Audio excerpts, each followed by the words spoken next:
Hello and welcome to the Critical Twits podcast with me, Brian, and my lovely pal Keith. Say hello, Keith. Hello. This week we're joined by Dave Semark and Matthew Tyler Jones from Effekt Publishing to talk about Tales of the Old West, an upcoming tabletop historic RPG currently funding on Kickstarter. Dave and Matthew are industry veterans with years of experience, especially in using the Mutant Year Zero engine, which somewhat conveniently is what powers Tales of the Old West. We've already played a game of Tales of the Old West that you can find on our YouTube channel or on our Roll in the Dark actual play podcast as well. And if you're watching or listening to this at the moment, we're available on YouTube or available in audio format from wherever it is that you get your podcasts from, depending on whether you want to look at Keith or not. Wave, Keith, look pretty. I'm the face. It's great for the audio. So it really plays well. Thank you so much, guys, for being here. We really, really appreciate it. We appreciate your time.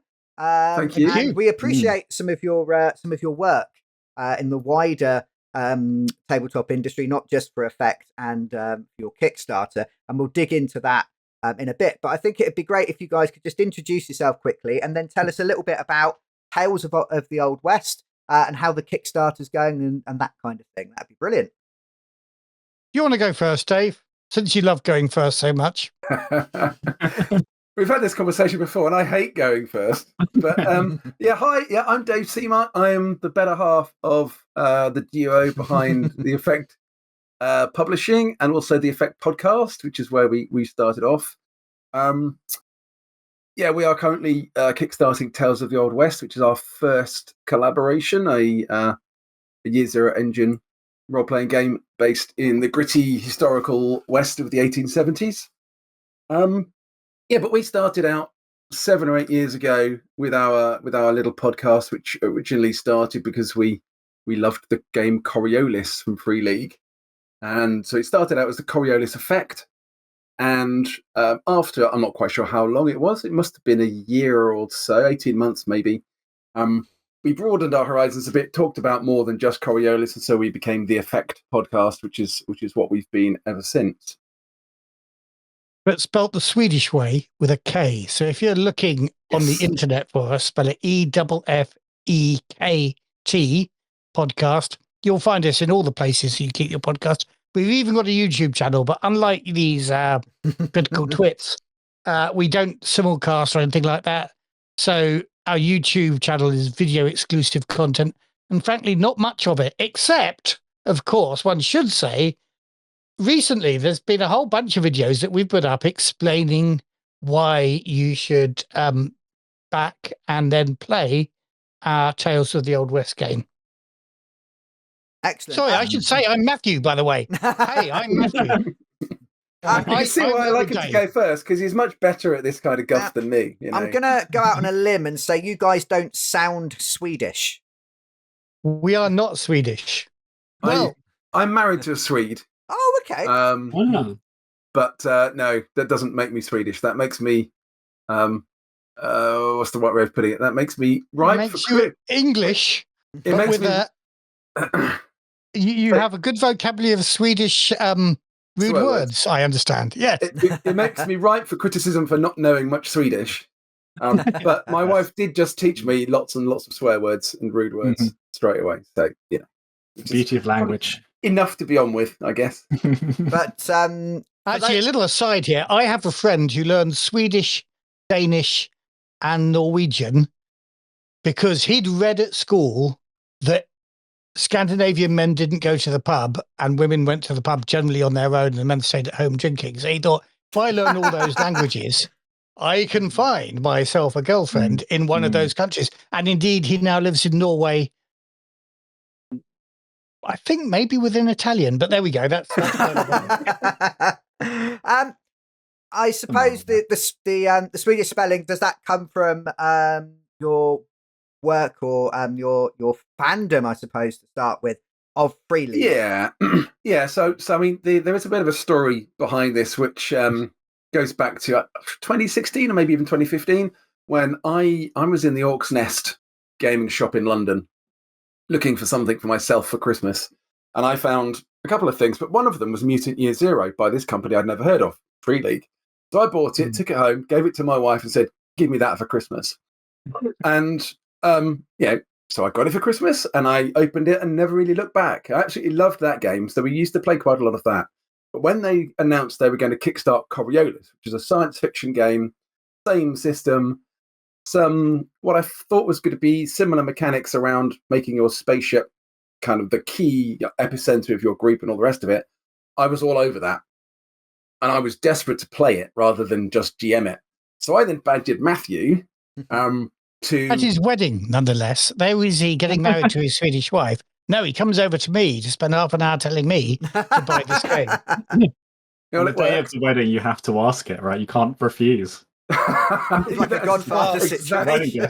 Exactly. I said, I looked at it online. I said, well, I'll get the PDF then if you wanted to run it, Dave. And Dave said, no, have you not been listening? I want you to run it. So I went all in on the GM's pack with the screen and stuff like that.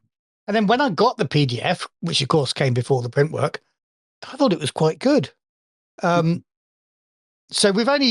I have personally only read 2 game books cover to cover. One was the first edition of Feng Shui by Robin Laws. Oh, yeah. Which is hilarious, just a brilliant read in its own right. And Coriolis was the second game that I just sat down once, started reading it, and kind of didn't stop, which is really rare for a game book. So it wasn't long after that I said to Dave, having had a little bit of podcasting experience before, I said, you know what? I've got loads of ideas coming out of my head now about this game, things we could add to this game. Can't be asked to typeset them and get them illustrated and stuff. Let's do a podcast.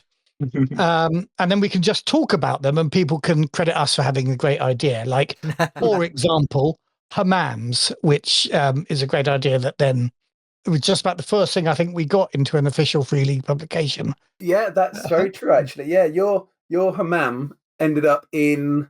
Was it the first part of the Mercy of the Icons? Mercy of the Icons, yes. Yeah. What's one of those? Not there. Yeah, so hammam is an bath, basically. Coriolis, we should say, is, if you've not played it before, is kind of Firefly-esque, but with a very Arabian Nights feel, by which I mean 1001 Nights, not size of an elephant Arabian Nights. Yeah. You're probably too young for that. Anyway.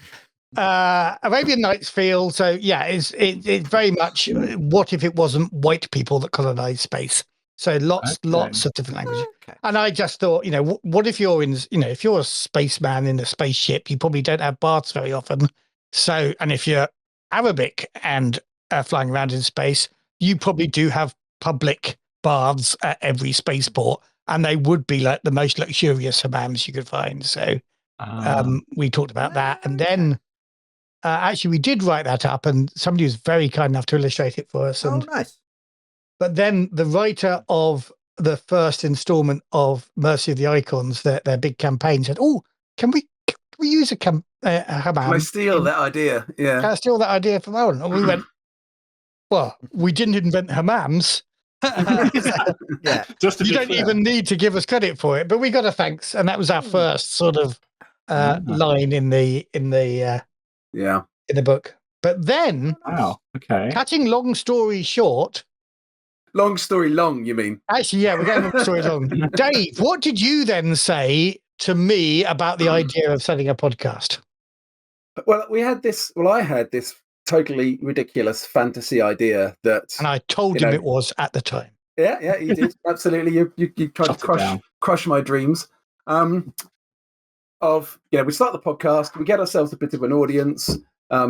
It does okay. We then go over to Sweden, meet the guys, interview them. We then become friends with them. They then ask us to do a bit of work. Yeah, then I start getting paid. Then I give up my boring civil service job and work as a writer, game designer forever. The dream. And it was a totally fantasy trajectory. But then over the months and years, come on, we kept hitting these things. You really believed it at the time. You say it was a fantasy now, like what a stupid idea, nobody can do it. I said it was really keen on doing it, and I was one saying it was a fantasy. That's not how podcasts work. We have this thing called the internet. We can do interviews around the globe without actually being in the country. But Well, I thought it would be fun to go to Sweden, and it'd be a fun trip, and we'd get to meet the guys, and it'll be, we'd have a lot of fun. Even without, I had no expectation whatsoever that any of this was going to happen. But we went over and met them. They were fabulous. We met Nils and Costa and Ricard and Martin Grip and a few of the others. And at that time, there were two companies. There was Free League and there was Järnringen, which means the Iron Ring in Swedish. And about 3 years ago, I guess, they merged into current Free League because they were old friends anyway. They all knew each other. So we got to meet all of the Järnringen guys as well as the Free League guys kind of separately at the time. And they were great. It was just like meeting old friends because they were such great people and they made us so welcome. And we obviously had a very, very, core interest, together. And it was a great trip. And you can hear a recording of it, I think, in our episode 12 of our podcast, actually, which I think we called Sweden Calling. No, Stockholm Calling. Stockholm Calling, yeah. Yeah. I love it. So that was great fun.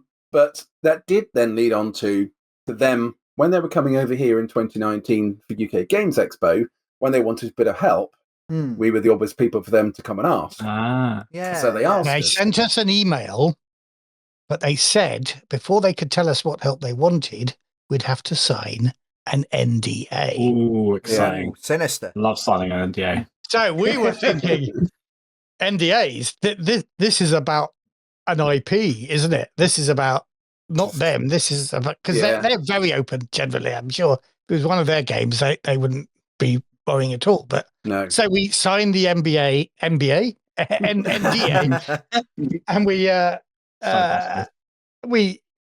we anticipated. We were trying to think what could they possibly have licensed that we could be doing. And then Dave. Yeah, well, then we found out that it was Alien. We had a little video call, and they said yes, we're going to do Alien. Don't tell anyone. We're coming to demo it at UK Games Expo in 2019, and we'd like you to help us run the demos. Nice. Which was great.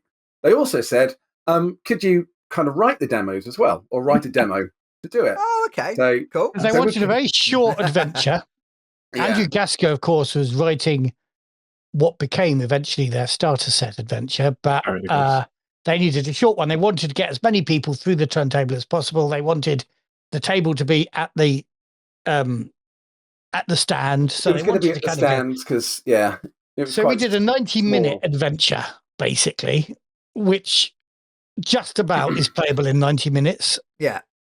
If we really railroad people through it. And in fact, I said to Dave, we don't want to do, we're going to do this like 6 times a day. We go mad if we did this. Let's do 3 little adventures so that we can at least rotate those and end up between the two of us only doing one of them or 2 of them a day, or going doing the same one only twice maximum a day. Yeah. And so that's what we did. And then the obvious place to set it was Hadley's Hope. So that was absolutely, he was so familiar. Everyone who's a fan of Aliens would know exactly what it was and would recognize it and would get into the setting straight away. So we did 3. So we did 3 scenarios there. Collectively, they were called The Last Hopes, and the first one was called Hope's Last Hand, which was a bit of a heist with the colony falling apart. A group of people were trying to rob the casino and get out. Yeah. The second one was called a bit like the beginning of Alien Romulus, I like to think. The second one was Hope's Last Dance, which was the colony band who were practicing as the place collapses, and then they've got to escape. And then the last one was a more marine focused one. They weren't Marines, but it's called Hope's Last Stand, where the militia, the last few people left, get whatever weapons are left and try and set the beacon to get some help. No, expressly not to get some help, but to warn people off the planet, which is the message. Either way, really. But and we loved doing it. And one of the other things that came up was as we started working on them, we realized that we didn't have any rules for the xenomorphs. So I spoke to Thomas. That's a big one. and said, "Can you send us the Xenomorph rules? Because we're going to need those." And he went, "Well, we haven't written them yet. Do you want to write them?" And I went, No way. "Okay, if you insist." That's like the core system of the book, though. That's like a big part. It's called Yeah, Alien. exactly, absolutely. Yeah. And, a big bit. and pretty much what I wrote for UK Games Expo kind of went almost word for word into the core book. That's And mad. so that was superb. So that was absolutely so brilliant. cool. But then and I after do like that- the rules as well. They're fun. They're fun to play with. Yeah, cool. Yeah. Thank you. That's the other thing, of course. Andrew Gasker's scenario was far too long to fit in the core book. That had been the original intention, but Andrew Gasker, we have learned, writes a lot of words. So sometime, I can't remember, at some point afterwards, they'd asked us could we type up our notes? So they're going to do the same thing at Gen Con. And I remember actually I'd just finished kind of typesetting all those into a nice looking document, vaguely alien looking, but still fan made for Gen Con, when they said, actually, could you just rewrite one of the adventures for the core book? Because we haven't got enough space Yeah. for a whole adventure. One of those would be quite small. I can't remember, Dave, what did they give you? What was your word count? 5,000 words? 5,000, yeah. So they came back and said, of the three of them, we like the middle one best because it's kind of just most sort of colonist without like other faff, frills added on. They didn't like the idea of the band, so we had to drop the band, and it just became a bunch of workers coming back to Hadley's Hope at the wrong moment, and then having to try and survive. And that was my first ever professional kind of writing job. Getting it down to 5,000 words was an exercise in concision as opposed to loquacity, if that's the right word. That was quite hard. We can hard because tell you're a writer. Good words. Thomas always. Well, yeah. I'm not sure loquacity is actually a word though, like loquaciousness or something. I don't know. And Thomas was ruthless on driving the word count down, so that was fine. But it was good, a great experience. So is that? And then, sorry. there it is in the core book. It became the core book introductory scenario. Superb. Is that? And of course, it's a fan favourite. So. Sorry, we'll let you talk about. No, it's fine. It's not about me. No, it's your podcast, but you've invited us on to get used to it. No, I was going to say something nice, but we could gloss past that. Is that Hope's Last Day? Yes. Because Keith ran that for me about 2 weeks ago. Yeah. I one had of the favourite things I've ran. Yes. Oh, brilliant. Yeah, I had an absolutely amazing time with it. Really, really fun. Absolutely, it's one of the few times I felt like fear at the table. Okay, because I'm a big fan of horror films. I can't play horror video games because they're too immersive, and I'm a scared little boy, and I get all shaky. I like horror. I like the themes and feel of it around the table, but I don't find it scary because there's everything else going on. Yeah. But Keith did a really good job with getting the radar sound going, and cool. Just got really locked into it, and it was really, really good. Well done. It's good. Thank you. Yeah, really. I got the RPG. I think RPG sounds or ambient sounds app or something, and so I managed to get there's something I remember just to take a moment away is when I had the tick of the motion detector going. Nice. While they're in, I won't spoil anything, but they're somewhere. Things are going wrong. Suffice to say. Yeah. And they've got the motion tracker out. They it's ready, and they're just talking, figuring out what to do. They're kind of slight panicking. It's like I just press the button idly. I'm just like, okay, it starts. And just to see them gradually realise that it's making a noise, and then all look to Brian, who was currently playing the boss. Yeah, I was the boss. I was like, in charge. Who they'd been telling that they didn't want to listen to him, and suddenly like, what do we do, boss? What do we do? Yeah. They've been not doing anything I told them, and then the thing goes off, and suddenly I'm in charge again. It was very, very good. So it hits all the notes, and the system. I really wanted to lean on the stealth system as well, and the way the xenomorphs come in, and it really bounces off each other very well in a way that I haven't enjoyed in other games. Cool. I really like to lean into that. Some of the cinematic moments in there were again. I want to say more about it, but then I'll be spoiling the adventure. But it has been great fun running it, and certainly at UK Games Expo, because we ran it quite a lot, and you're like running out of time. But you could get that cinematic moment at the end where even if you hadn't killed everyone, they were trapped, the xenomorph hand comes around the side, and it's so like good. end credits. And absolutely great. I remember No our one survived ending. that. I remember our ending. Yeah. Oh, it was It's so sad. It was, it was bleak. It was so bleak. It was so bleak. I ran it 3 times. No one person survived once and then committed themselves to an end anyway. So yeah. Oh, no. As they should. You've exactly. done well. Exactly. So what we're saying here is you guys have got background. You've got chops in the industry. You know what you're doing. Well, since then, I've done very little, to be brutally honest, because I have a proper job that pays me well. I've gone through not having a job as well, but at the moment I've got a marvelous job that's paid me a lot of money.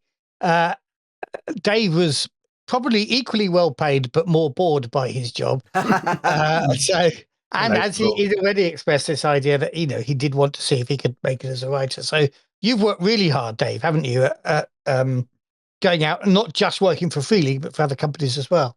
Yeah, so I've been sort of working constantly on Alien ever since. So I've worked on every publication, and then got to sort of lead write or co-lead write with Drew Gasker, the Building Better Worlds, the last one, which was won a bunch of awards, which I'm delighted to say. Won the gold Ennie for the best supplement, and the silver Ennie for best cartography, which is great because I designed all the maps in it.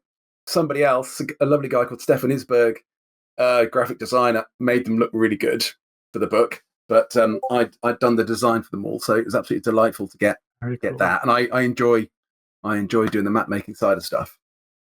But yeah, also I've done quite a lot of work with Modifius and Firelot Games. I did War Stories RPG, which came out a couple of years ago now, 18 months. Monolith worked on the new Conan game that's coming out, and I'm currently working on another project with them.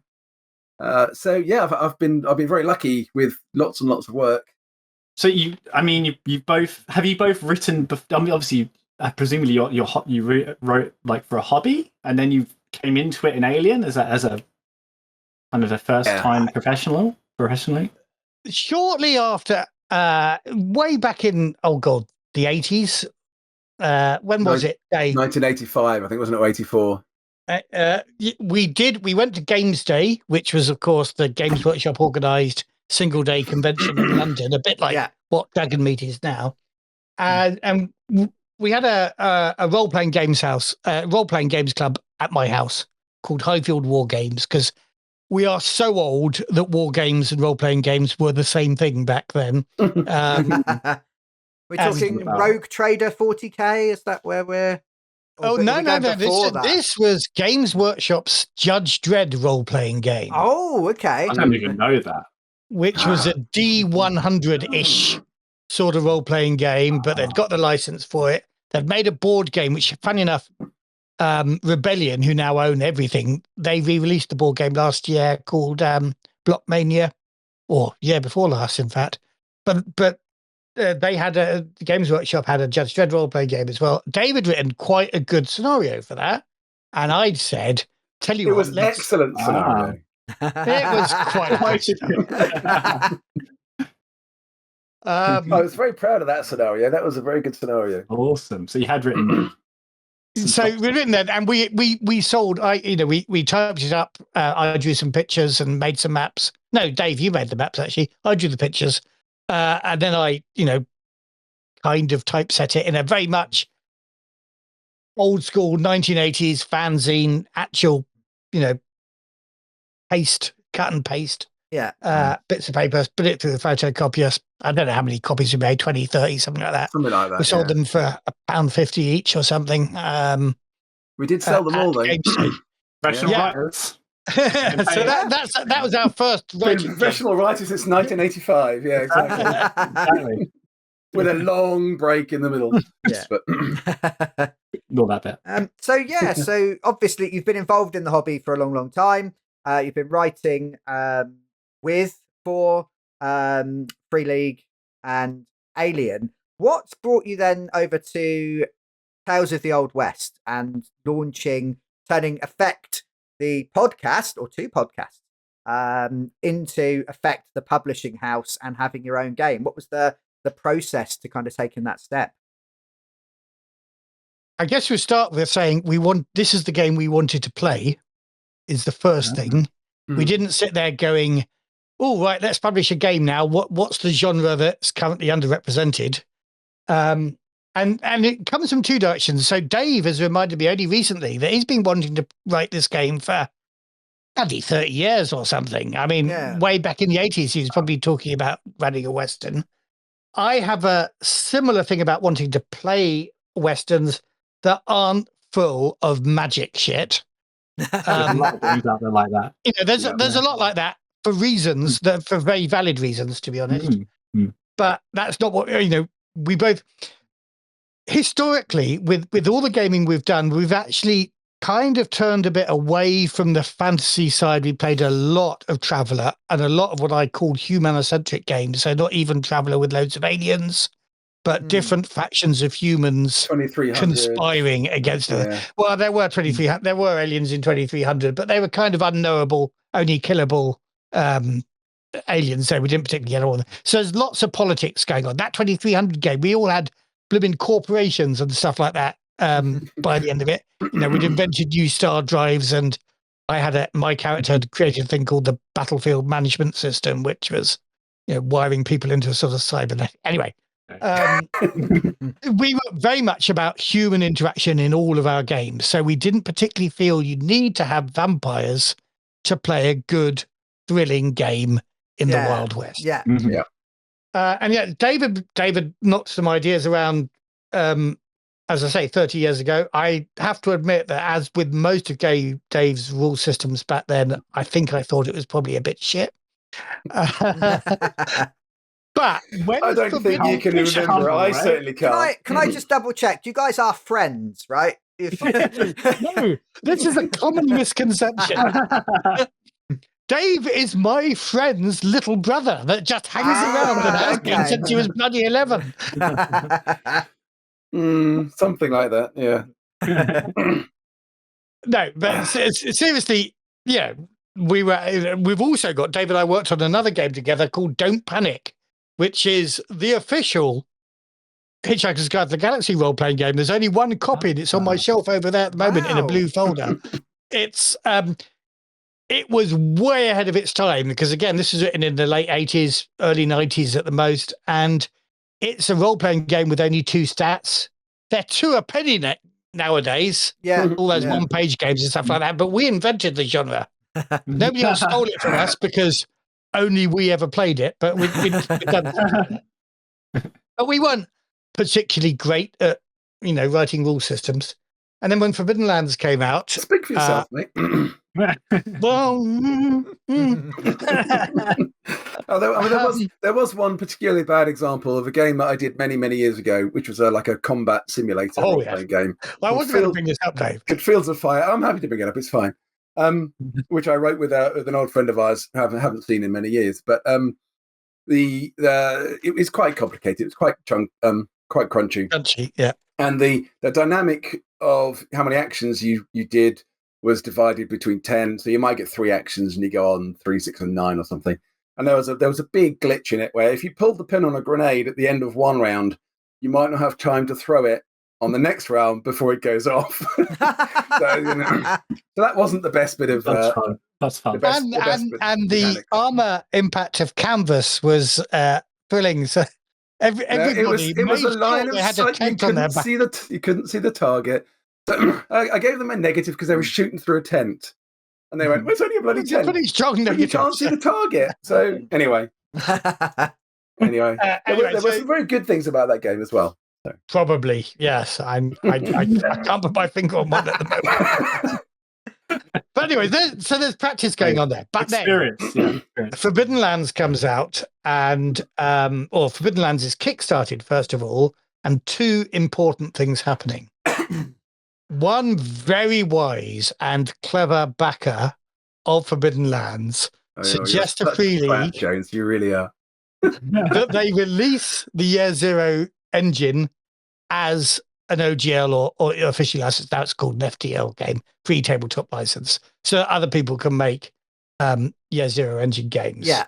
And everybody should just bow down to that person and pray that he released that into the world. I strongly suspect that Free League were planning to do that anyway, and Matthew was just really lucky to suggest it at the right moment, which means ever since he's claimed credit for every single Year Zero game that's out there that hasn't been published by Free League. So that I like him too much to want to squash his ego on that one. So yeah, so it's the thing I did, but I don't like to talk about it. So moving on. But on the channel, we'll record it and broadcast it. Moving on. Then when we got the rule set, I remember saying along the lines to Dave, yeah, we can make a pretty good Western game out of this, kind of an Oregon Trail sort of thing. And that was pretty much the spark. We didn't do the Oregon Trail. We very quickly realized that what we were more interested in was Deadwood. So that's our inspiration. And it isn't simply a Western skin on Forbidden Lands. We've changed. I mean, obviously, Year Zero engine is still there underneath it all, but it's very different from Forbidden Lands in the way. Yeah. So I mean, we as Matthew said, we took Forbidden Lands as our inspiration initially. Yeah. But again, we quite quickly realised that wasn't going to create the game we wanted, and so we ditched that basically, and then we created our own game under the Year Zero engine, but pretty much from scratch, which we got to experience. Yeah. So we've cool. Played it, and so we can maybe speak a little bit about that as we go through. I think this is Effekt Publishing's first thing you've ever done. It is, and launched on Kickstarter at time of us talking a couple of weeks ago. How's it gone? It must be daunting throwing something out. Well, that sort of build-up, first few days running up before we launched, was a mixture of huge excitement and utter terror. For thinking that we had, we knew we had some really good support. We knew we were going to get a really good bunch of support, but we just didn't know how far that would go. And so there's always that trepidation of is this gonna struggle over the line? Is it not going to make it? And then that first day, that first 5 hours, in fact. We were utterly gobsmacked. I was completely blown away, almost like an out-of-body experience, really, thinking like, is this happening to me? It can't be happening to me, surely. and we funded in 5 hours, hit our £8,000 target in 5 hours. Nice. Did 9.5 in that first 24 hours. Yeah. And then it's just been going, really well ever since. I think we've put quite a lot of time and effort into talking about it, and I went to Tabletop Scotland last weekend before, and promoted it up there, and I think that was really good because that got a lot of people to see it and demo it, play it, that wouldn't otherwise have seen it. So I think we maintained the momentum perhaps longer than we'd expected, and then we hit the doldrums as you do, and then we were getting through the stretch goals, and today is plodding through them. Well, we flew through the first 4 days, but then we were starting to plod. But then, I mean, I don't know if you want to talk about today's exploits. Do we want to talk about today's? So today, which I think we have to just time check this one. We're talking about Friday, the 20th of September. We knew we were going to click over probably our £22,000 stretch goal today. So we'd prepared. Dave had written what we were going to do next, and what our next stretch goal was going to be is a virtual tabletop, Found G implementation. Luckily, we have as one of our patrons for the Effekt podcast, we have Paul, lovely bloke.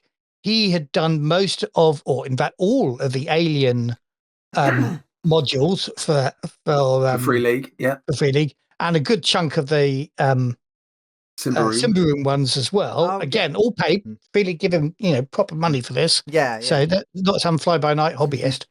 And so when we realised that we might even be in the realms of getting to a stretch goal like this, we had a chat with him. Now, I've got to say, Dave and I, we don't do virtual tabletops when we're online gaming. We are very much just StreamYard, heads in boxes, hardly ever maps. Might show a map. Show a map or two, yeah. Yeah, but definitely not tokens on a battle map sort of stuff. So we knew nothing. We really don't. I mean, I think it will become evident if you question us too closely. We know nothing about how virtual tabletops work. But we asked him, and we said, we agreed a price with him, and he was lovely about that as well. So then we thought, okay, it's still going to cost a lot. We'll put a £3,000 stretch goal up, and that was this morning. About 9 o'clock this morning, which about is 9 o'clock this morning, 11 hours ago. Yeah, and we have had well over £2,000 in new bids, from a whole bunch of people that says the VTT has pushed me over the line on this one. So we've had 40, 50, I don't know exactly how many new backers. I could probably work it out, but high 40s, I think. Today. High 40s, yeah. And and well over £2,000. So we're not far away. We're hundreds of pounds away now from actually making that virtual tabletop a thing. And so it's been a superb day. It's been amazing again. Just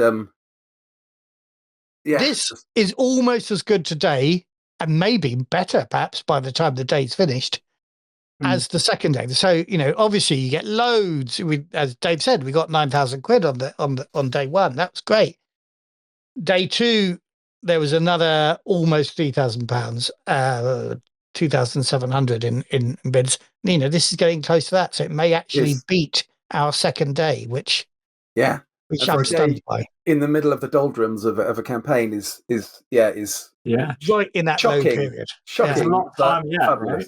Yeah. So there's 12 days to go. It runs until October the 3rd, 4 o'clock in the afternoon, British summertime. October the 3rd is when it finishes. And I will be in Germany at that time, begging for time off so that I can see what it clicks over as. I'm desperately trying to get more bidders, more. And in the morning, desperately getting more Germans to back it. But at 3 o'clock, I think I might call it quits. Maybe we ought to have a little stream or something. Potentially, yeah. I mean, it's a really interesting experience because neither of us have done a Kickstarter before. We've lent upon advice from a lot of friends who have been super generous in giving us their advice, and that has been massively helpful. We would have been making a lot of schoolboy errors, I think, that I think are easy to make if you don't get that kind of support. So we've been super lucky, and also super lucky because our podcast has created a community around us. We've got our Patreon and a community on Discord there, and they are all wonderful. They are such fabulous people. It's such a great community. We call it the nicest place on the internet for a reason, because it is just such a lovely place, lovely community. And so we had all this support behind us. So we felt, even if it had gone badly, we would have been, well looked after by all these wonderful people. Yeah, and I think, but I do think it's gone kind of better than we expected. In my head, had thought we should be happy if we get £10,000. £8,000, our target, doesn't quite cover actually our costs. We, would be subsidising it. £10,000 doesn't cover the artwork we've already bought and stuff like that, but our podcast patrons have been very generous in supporting that, so it all gets a little bit messy. But now this is a level of success I wasn't expecting at all for a first Kickstarter. I think I was thinking that we would probably get beyond the 10, but maybe, I don't know, 14 or 15. I'd have been when we hit 15, we were all celebrating, and we still obviously had a lot of time left. But my view was, well, if somebody had offered me 15 at the start, I'd have bitten their arm off. And so and here we are, but still with half the campaign to go. So we are blown away by how well it's done. Triple you're asking now. Exactly. It's I think we can do absolutely everything we want with this level of funding. So So on to the game itself then. Keith and I were lucky enough for you, Dave, to run us through a game, a mission, an adventure. I don't know if there's a term you use. A tale, I think we're calling it. A tale. There we go. And it's obvious. I mean, please in the title, Brian. I'm just going to think about my life for a second. I have a degree in English. I'm meant to be good at reading. Which one did we do again? I can't remember now. So we played some of Bordello. the ladies Ah, and the Las workers Vegas of the Hustle. bordello. Yeah, the Las Vegas Hustle. Yeah, that was cool. Eli yeah. Roberts.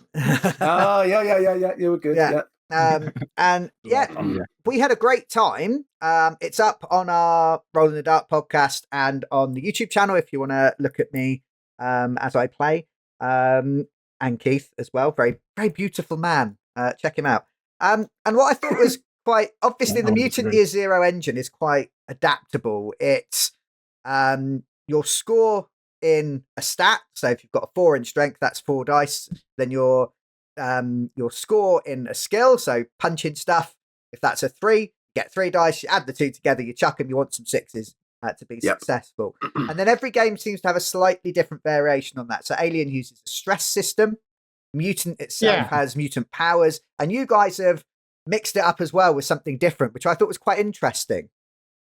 Yeah, I think it's worth pointing out for any people that are new to the Year Zero system, as you've very accurately described, you're rolling something like 7 or 8 dice very often, and you want to get a 6 on one of them. Well, pure odds says, actually, that's going to be quite difficult. Yeah. So all Year Zero games have a way of rolling the dice again at some sort of cost to see if you can get either that success or more successes if you've only got one and you really need more to put somebody down. So getting, and I think what's really great about the way Free League have worked the Year Zero system in all their games is they've found a way of making that push mechanic evocative of the whole game itself. So in the really gritty, low fantasy of Forbidden Lands, you push, and it's true as well of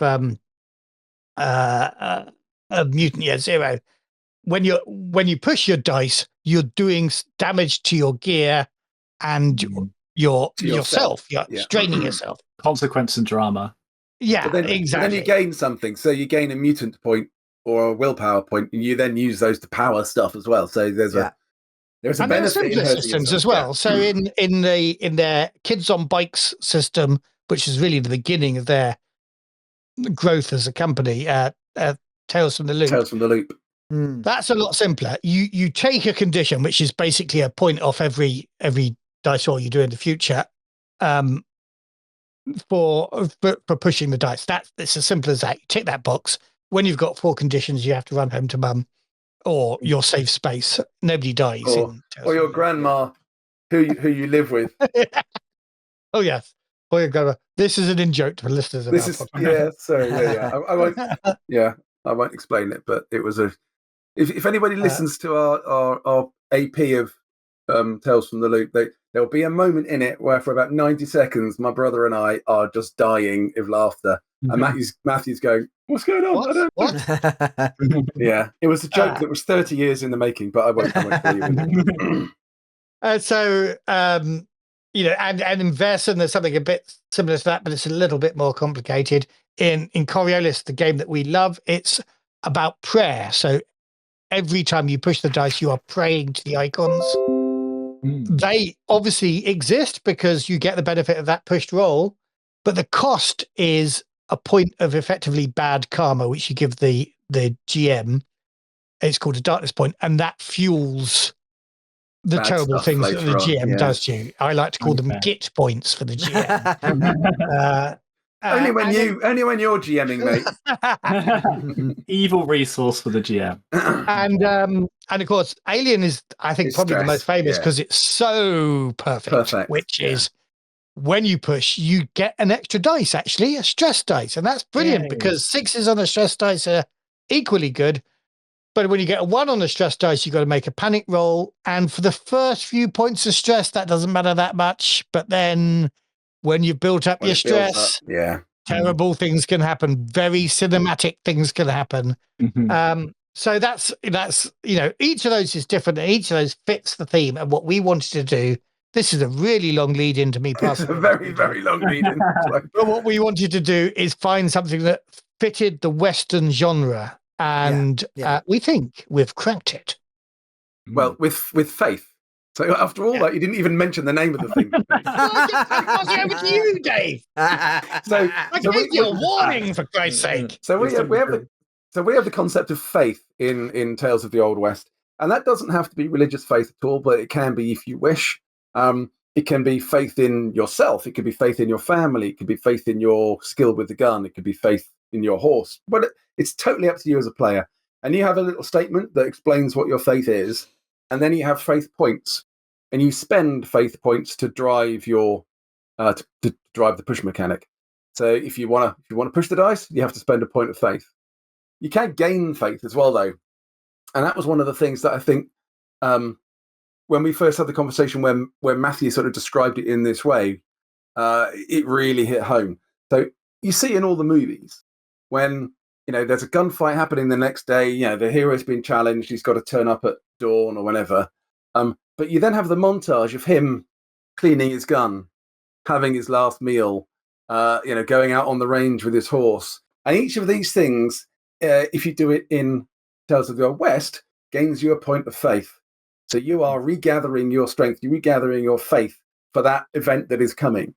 And a bit like preparatory prayer in Coriolis. So in Coriolis, if you pray to the icons or a particular icon, you gain a bonus in conflict, or but you can then choose which icon to pray for. So if you're going into a dangerous situation, you go to the chapel on the ship, you pray to the right icon, and hope for the best. But it creates that feel, that it brings the theme out so well. So we, with Faith, wanted to recreate something like that. So the players are thinking, it's going to be a really difficult day tomorrow. I'm gonna go and spend some time with my old ma and look after her for an evening, and that'll get me a point of faith. And it works gather everybody together for a meal around the table. Exactly. That will earn you a point of faith as well. Yeah. So there's lots of things that we note down in the book that will give you that. But also we encourage the GM, if the player comes up with something that is really fitting and you want to give them a point of faith, just crack on and do it. And so that's really good. Faith can also buy off trouble. So when you roll dice in Tales of the Old West, you have a number of dice in your pool which are called trouble die, and that'll be up to 5 dice. So if you've got a pool with 5 or more dice, or more than 5 dice, 5 of them are trouble. If your pool is 5 or less, all of them are going to be trouble dice. If you roll a 1 on a trouble die, that's a problem, and you can buy that off with a point of faith. But then your faith is going to go down pretty quickly if you start buying off a lot of trouble. So that's kind of where we come from for the push mechanic, and also the kind of the mishap stroke trouble mechanic. We kind of rolled them into the same as aspects of the same mechanic in the game. Yeah, it seems to work quite well. Yeah, there was a great bit near the end of our playthrough. I got myself in a lot of trouble by rolling a lot of ones, and it was great. Mm-hmm. I think you got broken, didn't you, right at the end? Yes. Yeah. Yeah. The other thing with trouble is because we have a table that covers like physical activity and conflict, and one that covers mental and social. On that table, you can't cover every possible opportunity. So what we do is really encourage the GM to interpret that result and apply it to the situation at hand. Yeah. A really good example is in the last game I was playing. Some in my group were trying to dig up a body. I won't bother explaining why.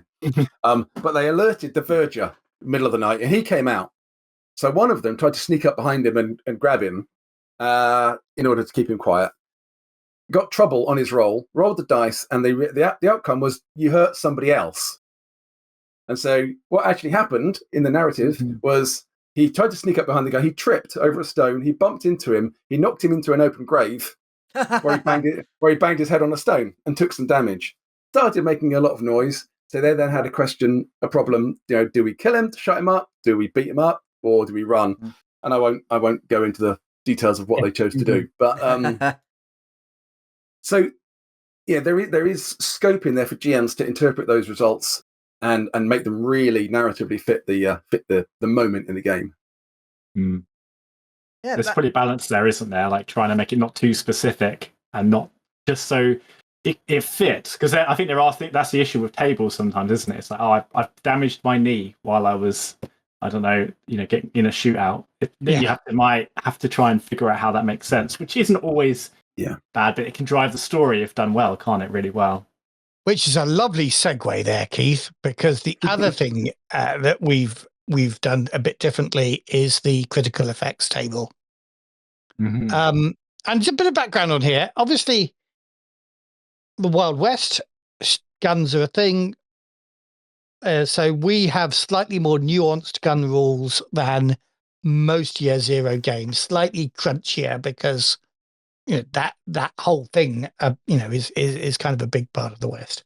But of course, one of the things that one deals with in a lot of critical hit tables is you say to the GM, I'm going to shoot him in the head.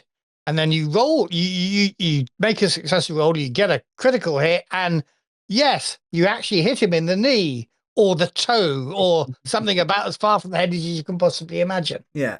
And so what we wanted to try and do was create a critical roll table that really referred to the body as a whole, but organized everything in kind of narratively sense-making things on the body. So you roll a 6 on your 10s, it's going to be a head injury of some sort.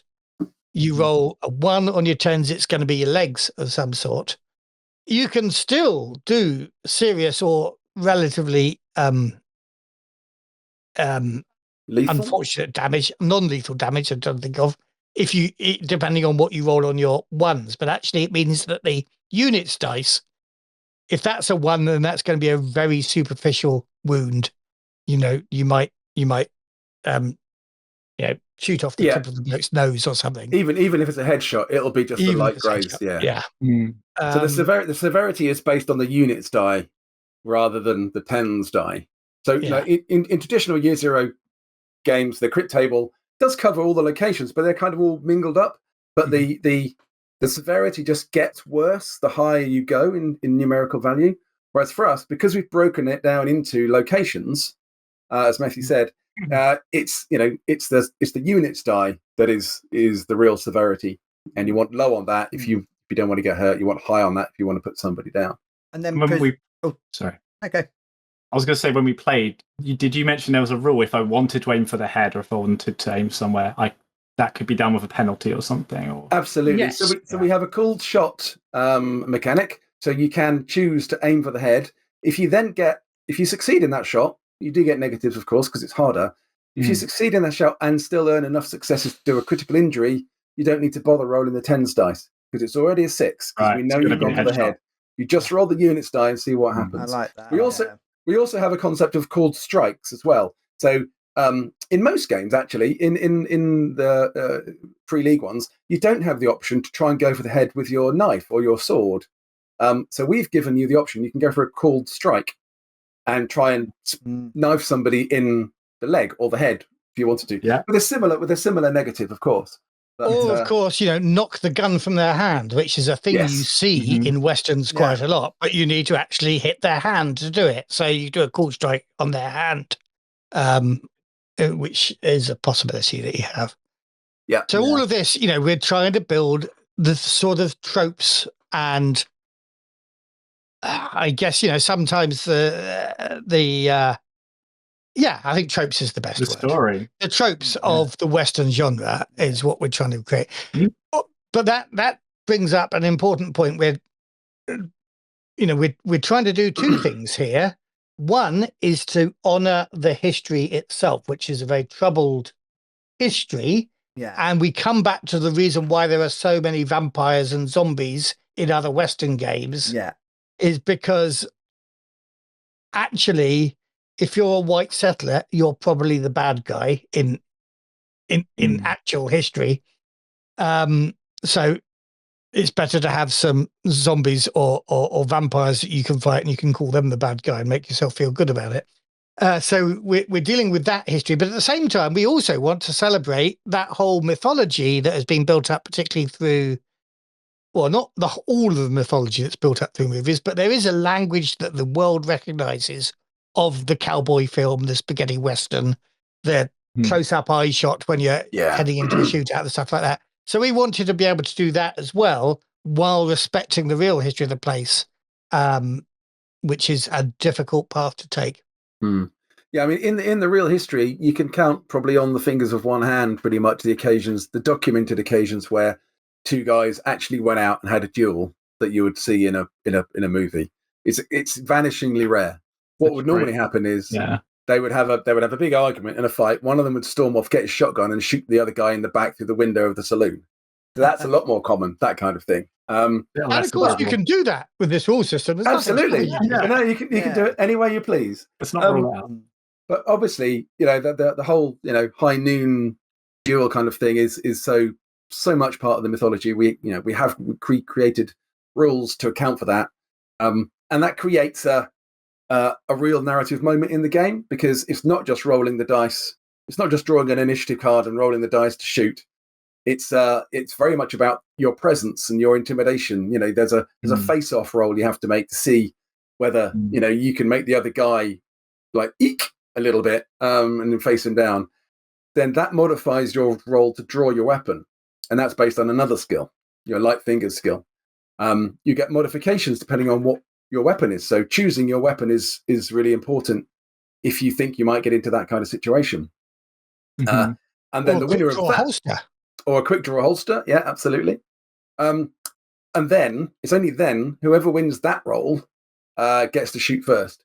If it's a draw, your guns go off simultaneously. And so we've designed that, and if it works really nicely, it really sets up that mood. But it also means that to be a good gunfighter in that kind of situation, you need more than just a high shooting skill. You have to be a bit more diverse than that. So it makes it a bit more interesting. The other thing I always say is that moment, those rules can be used when the GM sees the moment coming in a scenario. So at any point where two characters haven't yet drawn their guns, but they both know they're about to get into conflict, and their eyes meet, you don't have to draw an initiative card. You can go straight into that moment and use those dueling rules for that opening salvo in the actual combat, and then you draw initiative and move on with the rest. That's lovely. That works really well. Yeah, I found that moment of when you in combat and when you're not in combat to be kind of a bit of a friction in role play, when a player's like, I'm going to shoot him, and they want a surprise round, or someone's got a gun on someone and they're like, you stay there, and it's like, I'm going to hit him, and it's like, when do you just draw initiative? Has someone surprised? And that can be quite tricky. So I like the idea of something that kind of smooths that over a little bit and sounds interesting in and of itself as well. And of course, what you're talking about there, Brian, is when an argument's going wrong for one of the guys and they're resorting to their gun rather than yes. And the other thing that we want to do, because Westerns actually, a lot of Western films are about not going for your gun in scene one. It's about trying to solve your issues with your wits and your intelligence and your personality with other people. So we've also got quite sophisticated social combat rules. And this is the thing. One of the things I'm a big fan of Free League games, but one of the things I felt they've always got wrong is their social conflict skill, which is, broadly speaking, something called manipulation or something like that. Yeah. And then to manipulate somebody, you roll on your manipulation dice. They might roll manipulation or another skill in defense of that.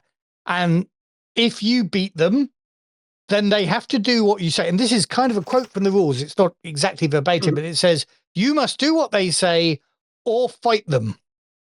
And I go, really? Fight them? Is that the only other option to not doing it? You can't just stalk off in a huff, because that's generally what I do when I lose an argument, is I just go off in a huff.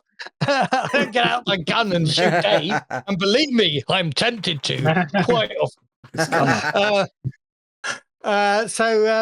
So we wanted to have some social combat rules as well. So you've got two effective methods of social conflict. You've got, if you're a gritty sort of person who likes to stare people down, we've got what we call the presence roll.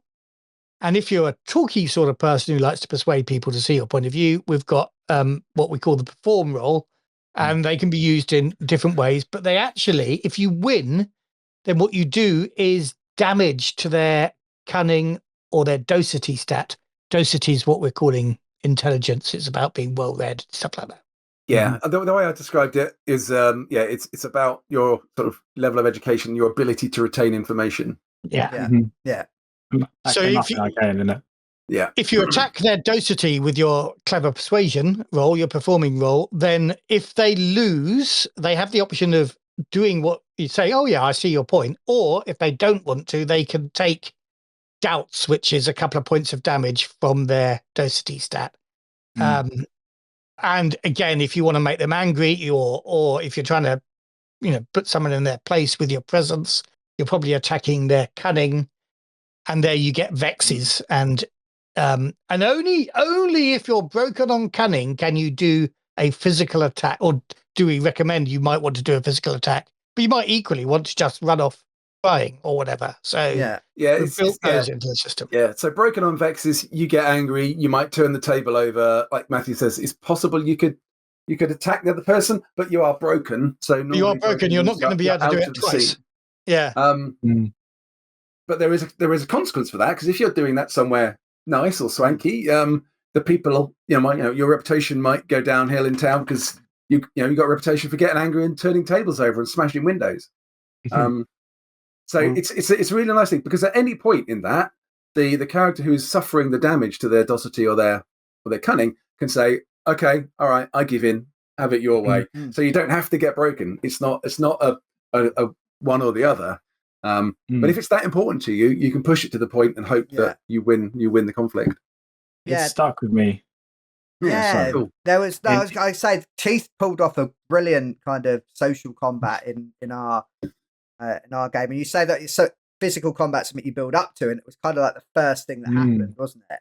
That was often. Yeah.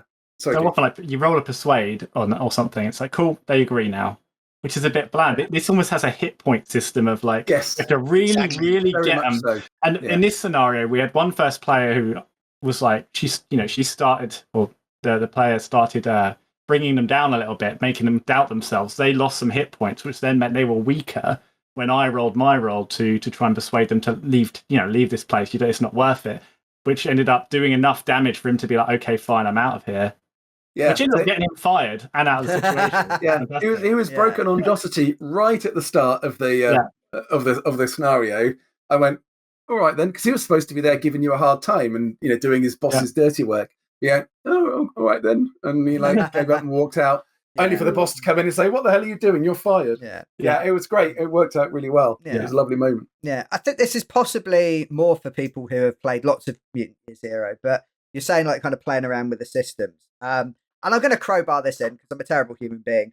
I love Mutant Year Zero. We've got lots of stuff on the YouTube channel where we've unboxed things. There's old podcasts from nearly a decade ago where we reviewed it. And if you go on to Free League website and you check out any of the mutant products, my name is on there from a review that I created. I believe I'm on the back of one of the rule books as well. Nice. Yay! Crowbar that in. But just to say, I really enjoy the systems. I've played. Keith's obviously run a lot of Alien for multiple different groups. I've run 2 full campaigns of Mutant Year Zero to mixed success for the players. Nice. I think. But there was one thing that their hit point pools aren't very big. Yeah. So your strength is out of 5, and if you get shot, you lose points of strength. And it's very much combat can be nasty, but also there's no kind of almost once you hit someone, their strength starts to go down, and then you're just snowball affected. And one of the things I think you did was you used the strength and the agility equivalent to kind of split the damage the damage between, which made the fights could still be dangerous, especially if you're doing a cool shot to the head. But it kind of it just felt better. I don't know what you thought, Keith. I'm not explaining myself super well. It's been a while since I played Mutant, but I think I can see, the lethality. It came down to first person to get a shot had a massive advantage, which is always going to make sense in the real world. It does help to bring that. I can see how that would help to bring that down a little bit. Yeah. I mean, the game is intended to be gritty and dangerous, and it's intended to make players think twice about drawing their guns or drawing knives and stuff, because one shot can put you down, kill you. So that's very that's very much a deliberate thing. I mean, obviously when your hit points, when your grit or your quick goes down to 0, you don't die. You're just taken out of the fight. So you're broken. You are either broken with pain or you might be unconscious, but you're not going to die. The things that will kill you are the crits. Or the other thing that will kill you would be that you're out of the fight and you're defenseless, and the guy you were fighting is so evil he wants you dead and he can just finish you off. So death is ever present, and it's always a risk when you do, particularly if you're drawing guns. Keith, I keep talking. Keith has 100 questions. Go for it. I'm just being mean. I was going to point out the amount of writers you've got on the page. Okay, There's a lot of writers, and then some of the stretch goals are more writers, and that's are they all about? Is that the backstory? Is that more scenarios, or is that no? So these. Sorry, you go ahead, Dave. Dave's idea, this one actually, and it's a cunning idea as well, and contributed to the success of our Kickstarter. Obviously, Dave has made a lot of acquaintances in the industry now, so these are all people that I was about to say we've worked with, but Dave's worked with them. Networking, and a couple we've worked with, and what we thought, obviously, this has been a Western game created with the voice of 2 white people from England who know. I mean, we're both professional historians, but it's there's one voice there. There is one white European voice. Yeah. And so, and obviously, what we couldn't do is when we're creating big adventures and stuff like that, and all the writing that we've done, we couldn't go off and say speculatively to these people, "Come and help us do this thing." There may not be any money in it, but it'd be really useful to have you here. But we wanted to broaden the voice out and make sure it wasn't just our voice going. And so Dave had this brilliant idea. We've got a chapter on running campaigns, and each of these writers. Well, Dave, you carry on. So we've got a chapter on running campaigns, and that's where Dave saw the opportunity. Yeah. So I thought that it would be really nice to get people who are superb writers in their own right to come on board if they would be willing, and do us a little sort of what we call a campaign tale, which is a short, probably just a page's worth of text, but intended to give a campaign setting or a scenario idea and some hooks and story ideas for GMs to give a bit of inspiration, and also this will give us a much wider breadth of perspectives and approaches to bring to the game. And okay, they're only 500 words each, but it's a really important thing to do. I mean, yes, the game has been written by me and Matthew. We've involved sensitivity readers, so we've got some more of that to do on some of the finished text that we're finishing. We've involved some friends who are of particular American cultures, and they've given us some advice on how we've portrayed things and how that like naming conventions and that kind of stuff, which has been brilliant advice, which we've gladly taken. But I thought not only is it great for us to have a contribution from these fabulous writers, it's something to get people interested as well. And more names. So I put out a load of requests. Nobody said no, which is the fabulous thing. Nice. I was expecting half of them to at least say, "Well, thanks, but I'm really busy now. I can't help." But none of them said no. Most of them were super excited, and brilliant, absolutely brilliant. Really, really a lovely thing. And again, it plays into how lovely this community is. So many people who are very keen to put a bit of their time and effort to kind of burnish somebody else's effort with their skill and their talent. Yeah, add story. And are some of these going to be turned into, you said like adventures? Like you said, like 500 words to kind of give GM something, but is that going to maybe be incorporated in the book or in the future? So these will be in the book. Whether they get turned into full adventures or not is another matter entirely. Not for the moment is the answer. But absolutely, I mean, there's you know, there's going to be a lot of great ideas in there. So Depends it might how many well be stretch something. goals we need, Dave. It's Well, still climbing. It's still True, climbing. true. Still got 12 days to go. But so that's not the intention with it at the moment. But it's definitely an option for sure. Yeah. Yeah. And I'd very much like to expand the breadth of contribution of other writers for stuff that we do in future. Sure. That's really developing. I think for us that's really important. Obviously, building the rule system has taken us years, and we want to get that out and into people's hands. But then we want to think of a way of making sure that more voices are represented, actually telling the tales of the West using the rule system. So we haven't quite worked out third-party licensing or whatever yet, but you know that is definitely an ambition to make sure that there are more voices there. It's not just me and Dave. Because it broadens that world as well. I mean, I know it's you kind of said it's not necessarily absolutely historical fact. You say there's a lot more there's a lot more guns at dawn maybe in this world than there might be. But I guess it's whatever people bring to the table. If they want lots of guns at dawn, or they want that spaghetti western feel, they can. The opportunity is there. You know, we've provided rules to allow people to play a game like a spaghetti western if that's what they want. I was just wondering if you had any kind of recommendations, firstly for media to get people in the mood. I know you mentioned Deadwood, but I was wondering what your particular favourite. So I went through a kind of spaghetti western phase when I was younger. So I have had things like Good, Bad, the Ugly. Enjoyed those. A Fistful of Dollars for a few dollars more. Clint Eastwood greats. Butch Cassidy and the Sundance Kid. These might be pledge levels in the Kickstarter as well, possibly. Have you got another hour and a half for us to tell you about all the media that we love and think you should read?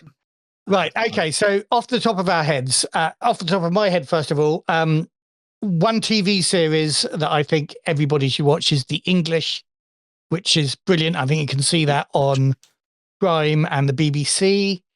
That's just great. It starts off being what feels very stereotypical and just recycling all the tropes, and then turns marvelous. It's brilliant. I love it. Okay. So that's a TV series. A book is Lonesome Dove. No, tell you what, a fiction book is Lonesome Dove, which is again just brilliant. And I like to think that you'll see a lot of how the game works in Lonesome Dove. You read that and go, oh, you know, he's just failed his dosity roll or whatever on that one. Yeah. And a non-fiction book, I've now totally forgotten the name of. What's the one about the Texas Rangers, Dave? The Bold and Brutal History of the Texas Rangers, it's called. No, that's not its title. That's its subtitle. But hang on. No, it's not on my shelf here. Oh, is it? Cult of Glory. Cult of Glory. That's it. Yeah. And oh, interesting. It really shines a light on the Texas Rangers, and it doesn't look great for them, I have to say. But it's an important part of the dangerous history that we're offering. So take those three from me, and then Dave, your turn. Well, the disadvantage with having Matthew go first this time is he nicks my number one, which is Lonesome Dove. That is a superb book. Larry McMurtry. It's one of a series of 4 books.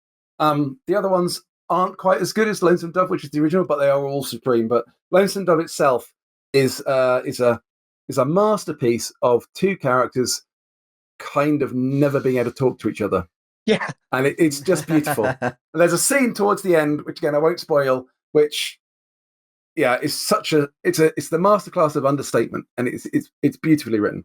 And as Matthew says, it's got a great recreation of the West. I mean, Deadwood is up there. I mean, it's just such a good example of a Wild West town. And in our game, towns are very important, particularly in the campaign game, where your characters will have a town that is theirs, or they live nearby. And depending on how they treat it, are they supportive? Do they do stuff to help it? Do they make sacrifices to save it from harm? It'll grow and it'll prosper. If they exploit it and nasty, it won't, and then it won't be there to help them when they really need the help. So that's a really important dynamic for us in the campaign game.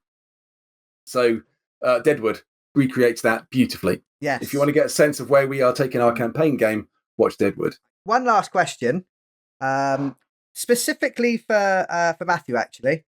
Okay. Sorry, I won't be Dave. offended. Sorry, Dave.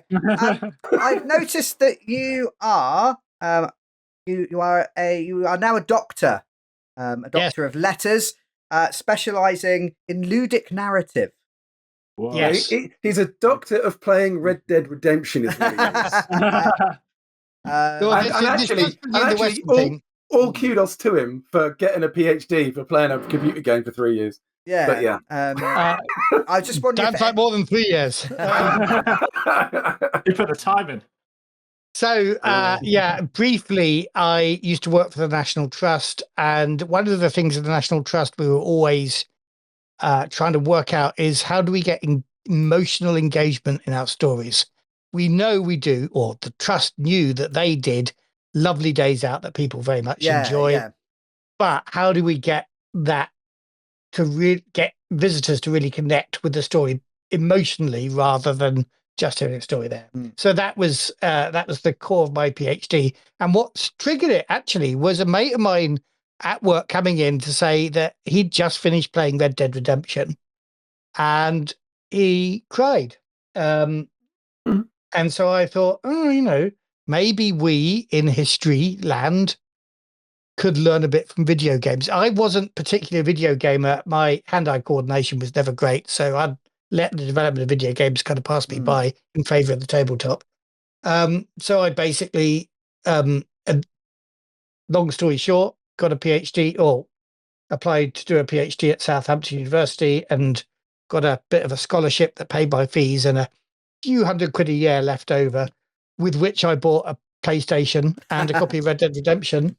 And students before you. Nice. And then, except they are just wasting time, as I said to my wife, as I sat down with the controller in hand. I'm working. Leave me alone. It's time for me to study for my PhD now.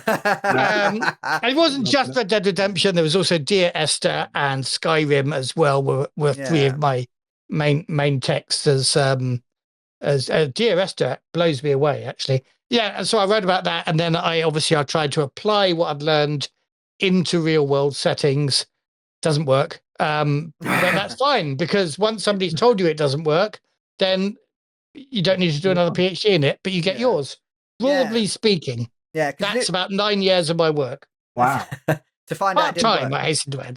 I just thought, because ludo narrative is the narrative of games, isn't it? Yeah. And I just wondered if any of that academic research had ever fed back into this project. Oh, yeah. Now, so when I want to win an argument against Dave, I say, you do realise I've got a PhD in this. Yeah, but, that doesn't hold any water with me, I'm afraid. It might work with others. I tell you, probably that bit where I said to Dave, the important thing about the system we've designed for Faith is that you take that moment before the big scene to do some stuff that earns you faith. That has actually, in a roundabout way, via Robin Laws and his brilliant book, Hamlet's Hit Points, which is one of my other texts that I referred to quite a lot in the PhD, that has fed from gaming into my PhD and then back into the game that we've created. Brilliant. Cool. Well, thank you very much. We really appreciate your time. Thank you. I was just wondering if people are interested, where do they go to find out more and maybe even throw some of that money towards you so you can hit those other stretch goals?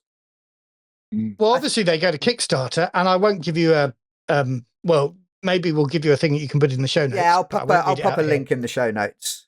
But if you're listening and you can't be bothered to look at the show notes, just go to Kickstarter and type in Tales of the Old West, and you'll get there. Yep, and you'll find us. And also, or come to our new website, which is www.effekt, with a K, remember, publishing, all one word, .com. Yeah. And it gives you lots of information and artwork. You read about it there, and there's also a big link to the Kickstarter at the top of the page. And there's also a quick draw or quick play. On Drive Through RPG. Well Yeah, done for there is. reminding me. Yeah. Entirely free, a great adventure, 60 odd pages long, with pre-generated characters, everything you need to start playing. And it gives you a bit of a flavor. It's quite a lot of the rules. It's not all the rules, but it's quite a lot of the rules. And people have been enjoying that. And you can also, of course, not just listen to your podcast, but our effektap.org podcast has, for the last 30 episodes or so, been all about Tales of the West. It's actually brilliant. recordings of one of our playtest campaigns. Oh, nice. Ooh. Nice. Did it come together? Yeah, check ours out first just to see if you like it, and then obviously go on And then to come the to us. go over there and have a look. I know I'll be checking it out. Thank you very much. Thank you. We will leave you to dinner, and maybe some more video game based research. So thank you very much. Cheers. Thank you, guys. Until next time, you. we'll see everyone again. Bye. Cheers. Bye.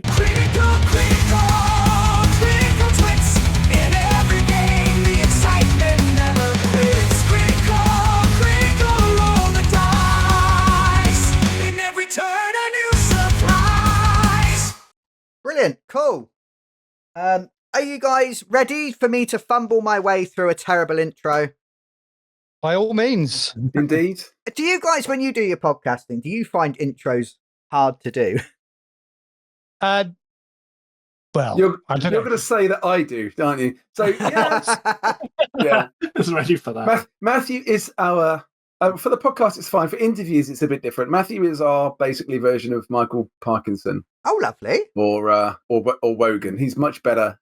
My secret is I interviewer don't than give me. a shit. You guys will worry about whether it's good or not. Fuck that.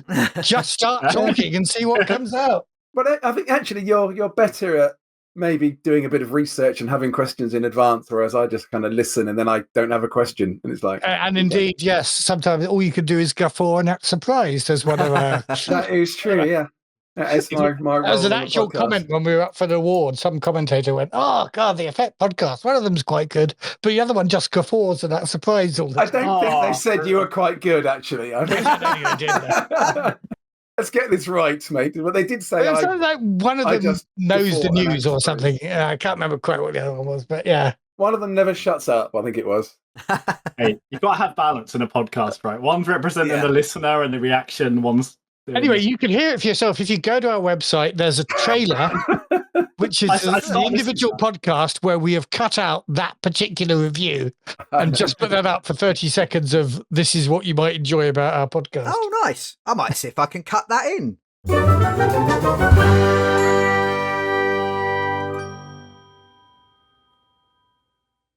While there are people out there who like to support us, there are some people who really want to like Effekt, but, and I quote here, one of the hosts basically doesn't follow RPGs or RPG news outside of Free League stuff, and just sort of guffaws and acts surprised through what's usually about half of each episode. What? It's a Am I real deal surprised? breaker for me. Says somebody who is not a patron, I can only imagine. Roll the dice!